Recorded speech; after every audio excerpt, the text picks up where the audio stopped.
കേരള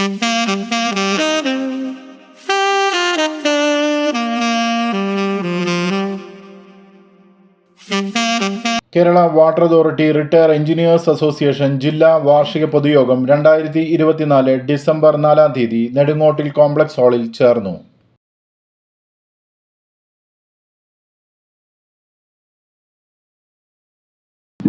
നമ്മുടെ യോഗ നടപടികൾ ആരംഭിക്കുകയാണ്.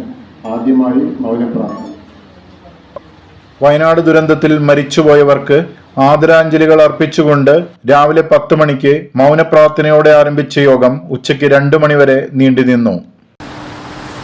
ഇന്നത്തെ യോഗത്തിന് സ്വാഗതം അർപ്പിക്കുകയാണ് എൻ്റെ കടമ. ആദ്യമായി യോഗം നിയന്ത്രിക്കുന്ന നമ്മുടെ യോഗാധ്യക്ഷൻ, നമ്മുടെ ജില്ലയുടെ വൈസ് പ്രസിഡന്റ് ശിവശങ്കർ സാറ് ആദ്യമായി സ്വാഗതം ചെയ്തു.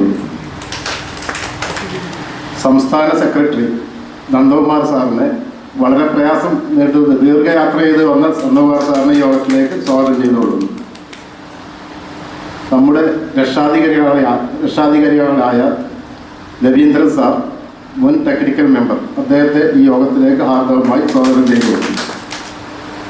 മറ്റൊരു രക്ഷാധികാരിയായ ഈശ്വരൻ സാർ, റിട്ടയർഡ് ചീഫ് എഞ്ചിനീയർ അവർകളാണ്, അദ്ദേഹത്തെ ഈ യോഗത്തിലേക്ക് ഹാർദവമായി സ്വാഗതം ചെയ്തുകൊള്ളുന്നു. ജില്ലാ പ്രസിഡന്റ് നമ്മുടെ എഞ്ചിനീയർ MV ശിവശങ്കരൻ അധ്യക്ഷത വഹിച്ചു. തൃശ്ശൂരിലെത്തിയ ശ്രീ നന്ദകുമാർ സാർ, നമ്മുടെ രക്ഷാധികാരികളായ ശ്രീ ഈശ്വരൻ sir, Shri Ravi sir, Shrimati Usha, Shrimati Sukumari madam, നമ്മുടെ committee members,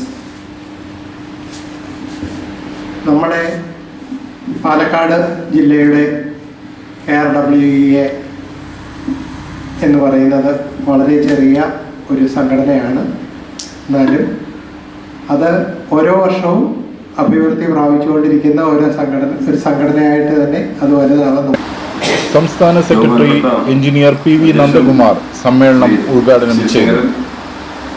secretary Seetharavi, Raveendran sir, Eeshwaran sir, മറ്റ് സദസ്സിലുള്ള പാലക്കാട് ജില്ലയിലെ പ്രമുഖ വ്യക്തിത്വങ്ങളെ,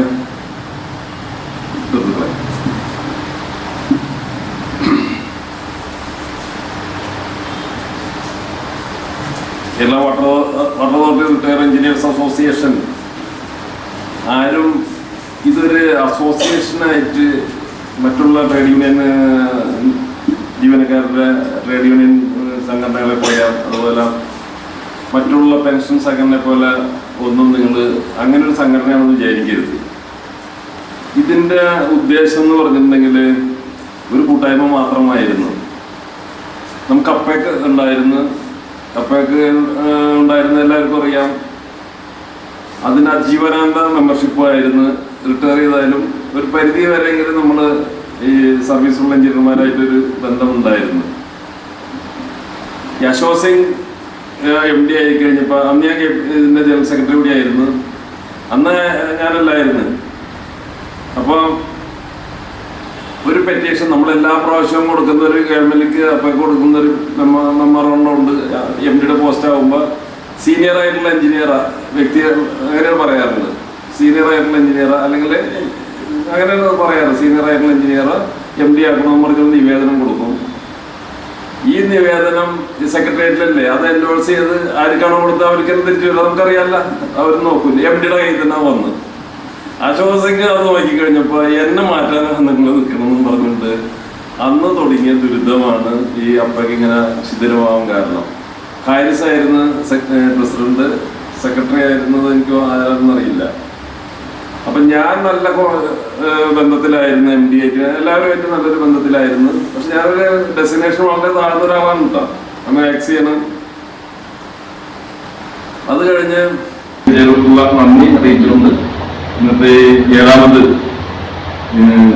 പാലക്കാട് ജില്ലാ സമ്മേളനത്തിന്റെ ജനകോടി ഉദ്ഘാടനം ചെയ്തതായിട്ട് പ്രഖ്യാപിക്കുന്നു.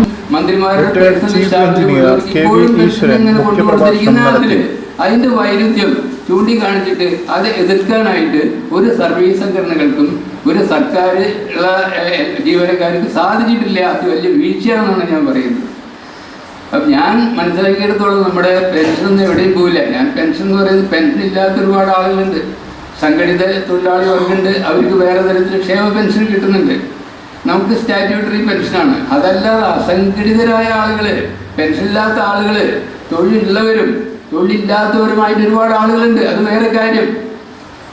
അത് നമ്മുടെ പരിധിയിലില്ല. അതുണ്ടെന്നുള്ളത് മനസ്സിലാക്കിക്കൊണ്ട് തന്നെയാണ് ഞാൻ പറയുന്നത് നമ്മുടെ പെൻഷൻ നമ്മൾ നിലനിർത്തേണ്ടതാണെന്ന്.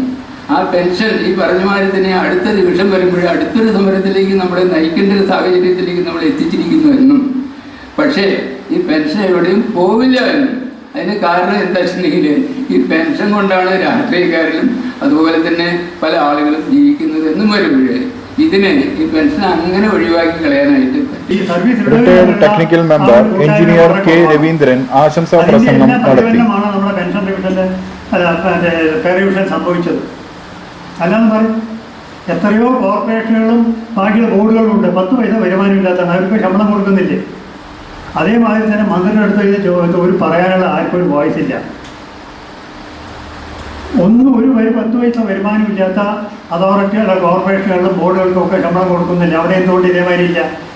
ആരും വരുമാനമൊന്നുമില്ല. ഇപ്പോൾ എഡ്യൂക്കേഷൻ ഡിപ്പാർട്ട്മെൻറ്റ് ലാഭത്തിലാണോ നടത്തുന്നത്? ഹെൽത്ത് ഡിപ്പാർട്ട്മെൻറ്റ് ലാഭത്തിലാണോ? ഒന്നുമല്ല. അതൊരു അതേമാതിരി കുടിവെള്ളം അതിനേക്കാളും അത്യാവശ്യമുണ്ടല്ലേ. ജില്ലാ സെക്രട്ടറി എഞ്ചിനീയർ സെയ്ദലവി പി പ്രവർത്തന റിപ്പോർട്ടും ജില്ലാ ട്രഷററുടെ അഭാവത്തിൽ വരവ് ചെലവ് കണക്കുകളും അവതരിപ്പിച്ചു. തുടർന്ന് കേരള വാട്ടർ അതോറിറ്റിയും ജീവനക്കാരും നേരിടുന്ന പ്രശ്നങ്ങളെക്കുറിച്ച് ചർച്ച നടത്തി. നിരവധി പേർ ചർച്ചയിൽ പങ്കെടുത്ത് സംസാരിച്ചു. കുടിവെള്ള വിതരണ മേഖലയിൽ സ്വകാര്യവൽക്കരണം നടപ്പാക്കുന്നത് ദീർഘകാലാടിസ്ഥാനത്തിൽ സംസ്ഥാനത്തിനും ജനങ്ങൾക്കും ഗുണം ചെയ്യില്ലെന്ന് യോഗം വിലയിരുത്തി.